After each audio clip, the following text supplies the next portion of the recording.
एथ पे कमीशन साल 2026 में बहुत बड़ा इकोनॉमिक बूस्टर के रूप में सामने आने वाला है। एस्टिमेट्स कहते हैं कि एथ पे कमीशन साल 2026 में इंडियन इकोनॉमी में 3 से सवा 3 लाख करोड़ रुपए का पे आउट करेगा। अब ये कैसे होगा और ये आपके और मेरे जैसे व्यक्ति को किस तरह से इम्पैक्ट करेगा, आइए समझते हैं इस वीडियो में।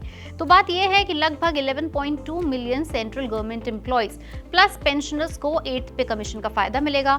एस्टिमेट्स ये बताते हैं कि लगभग 30 से 34% इन लोगों की तनख्वाह बढ़ेगी और क्योंकि अब जीएसटी का भी रेट कट हो गया है तो इन सभी लोगों के हाथों में एक एक्स्ट्रा मनी है।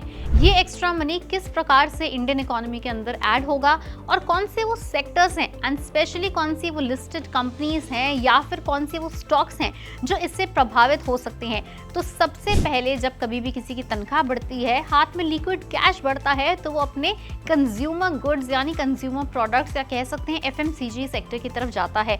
अपने जितने भी रुके हुए काम है, इलेक्ट्रॉनिक आइटम है, ग्रोसरीज हैं, लोग उसकी ही पूर्ति करते हैं। अब इसमें सबसे पहले आएगी TV, washing machine, air conditioner, geyser etcetera etcetera. अब अगर आपके हाथ में ज्यादा पैसे बचेंगे तो आप डेफिनेटली इन्हीं को लेने तो दौड़ेंगे और अब क्योंकि रेट कट भी हो गया है जीएसटी का तो ये चीजें और भी सस्ती हो गई, विच क्लियरली इंडिकेट्स कि इनकी डिमांड और इनकी सप्लाई दोनों बढ़ने वाली हैं। ऐसे में कंपनीज जैसे डिक्सन टेक्नोलॉजी, अंबर एंटरप्राइजेस और सिरमा एसजीएस टेक्नोलॉजी इस वेव का फायदा उठा सकेंगी। साथ ही साथ एफएमसीजी के क्यूएसआर यानी क्विक सर्विस रेस्टोरेंट्स और डिलीवरी पार्टनर्स भी पूरा फायदा उठाएंगे। अब आपके हाथ में ज्यादा पैसा बचेगा तो डेफिनेटली आप बाहर जाकर खाएंगे भी, बाहर से खाना भी मंगाएंगे। ऐसे में एटर्नल और 197 कम्युनिकेशंस जैसी कंपनी पर भी ज्यादा डिमांड का डायरेक्ट असर पड़ेगा। और हाँ, जब खाने की बात आती है तो रेडीमेड खाना ही नहीं, फ्रोजन फूड या फिर प्री रेडी मिक्सेस की भी सप्लाई और डिमांड दोनों बढ़ती है। ऐसे में Nestle, Jubilant food works, Dabur जैसी कंपनी भी फोकस में रहेंगी। और जब खाने की बात आती है तो ट्रैवल भी दूर नहीं रहता। अगर हम बात करें ट्रैवल की तो ट्रैवल सेक्टर में भी बहुत सारे ऐसी लिस्टेड कंपनीज हैं जिनके ऊपर एक पॉजिटिव इम्पैक्ट पड़ सकता है। शुरुआत करेंगे तो इंडिगो से, इसके साथ ही साथ हॉस्पिटैलिटी चेन जैसे लेमन ट्री होटल्स, आईएचसीएल और भी बहुत सारे ऐसे चेन्स हैं जिनके ऊपर ट्रैवल इंडस्ट्री में एक अच्छा इम्पैक्ट पड़ सकता है। इसके बाद आता है ऑटोमोबाइल सेक्टर। ऑटोमोबाइल सेक्टर के अंदर हमने देखा कि बहुत अच्छा रेट कट की वजह से प्राइस कट हुआ है। 2 व्हीलर से लेके 4 व्हीलर्स हर सेगमेंट के काफी सस्ते हुए हैं। लाख से लेके 2 लाख रुपए तक का कंपनी ने अपनी तरफ से डिस्काउंट भी ऑफर करा है डिमांड को बढ़ाने के लिए। स्पेशली फेस्टिव टाइम अब आ गया है तो डिमांड ऑटोमेटिकली ग्रो करेगी। अब ऐसे में 2 व्हीलर की डिमांड भी बढ़ेगी। यहाँ पर कंपनी जैसे Maruti Suzuki, Mahindra and Mahindra, Ashok Leyland spotlight में होंगे। इनके साथ साथ एंसिलरी प्लेयर्स जैसे कि Apollo tyre, Exide industry, Sansera engineering और स्टील स्ट्रिप व्हील भी डिमांड वेव का फायदा उठा पाएंगे। और जब इन गवर्नमेंट एम्प्लॉयज और पेंशनर्स के हाथ में ज़्यादा पैसा बचेगा तो ये अपने आप को फाइनेंशियली सिक्योर करने के ऊपर भी उस पैसे को खर्च करेंगे। ऐसे में अच्छा खासा फोकस रहेगा बीएफएसआई सेक्टर पे, banking and financial services and insurance.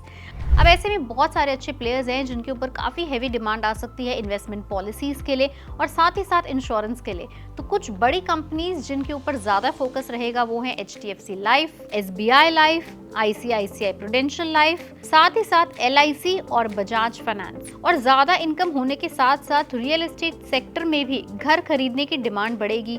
इसमें भी अब कुछ प्लेयर्स हैं जैसे लोढ़ा डेवलपर्स, गोदरेज प्रॉपर्टीज और साथ ही साथ DLF, Prestige group etcetera etcetera. Analyst का कहना है कि ये पे आउट फाइनेंशियल ईयर 27 जीडीपी का लगभग 0.65 से 0.85% होगा। हिस्ट्री और आंकड़े हमें ये भी बताते हैं कि जब भी कोई पे कमीशन लगता है सरकारी अफसरों की और साथ ही साथ पेंशनर्स के हाथ में ज्यादा पैसा दिया जाता है, उनकी तनख्वाहें बढ़ती हैं तो मार्केट में ऑटोमेटिक एक लिक्विडिटी का माहौल बनता है। और जीएसटी रेट कट प्लस 8 पे कमीशन दोनों मिलकर मार्केट में इतना पैसा इन्फ्यूज करने वाले हैं कि इंडिया की domestic supply, domestic demand, manufacturing सब खुद ब खुद स्ट्रीमलाइन हो जाएगी। और ऐसे में इनडायरेक्ट फायदा होने वाला है आपके और मेरे मेरे जैसे रिटेल इन्वेस्टर्स को, हमारे देश की स्टॉक मार्केट को, क्योंकि बहुत सारे हमने ऐसे अभी फिलहाल सेक्टर की बात करी है जिनकी डिमांड बढ़ेगी, जिनके प्रोडक्ट्स की डिमांड बढ़ेगी और ऑटोमेटिकली कंपनी के रेवेन्यू के साथ साथ हमारे देश का जीडीपी बढ़ता चला जाएगा। अब अगर आपके पास ही इनमें से किसी भी सेक्टर के कुछ स्टॉक्स हैं तो well that's good news for you. Otherwise नहीं है तो आपको पता है कि किस किस सेक्टर के अंदर क्या डिमांड रहेगी, क्या इंपैक्ट रहेगा, तो आप अपने आने वाले कुछ महीनों के लिए एक अच्छी बेटर प्लानिंग कर सकते हैं।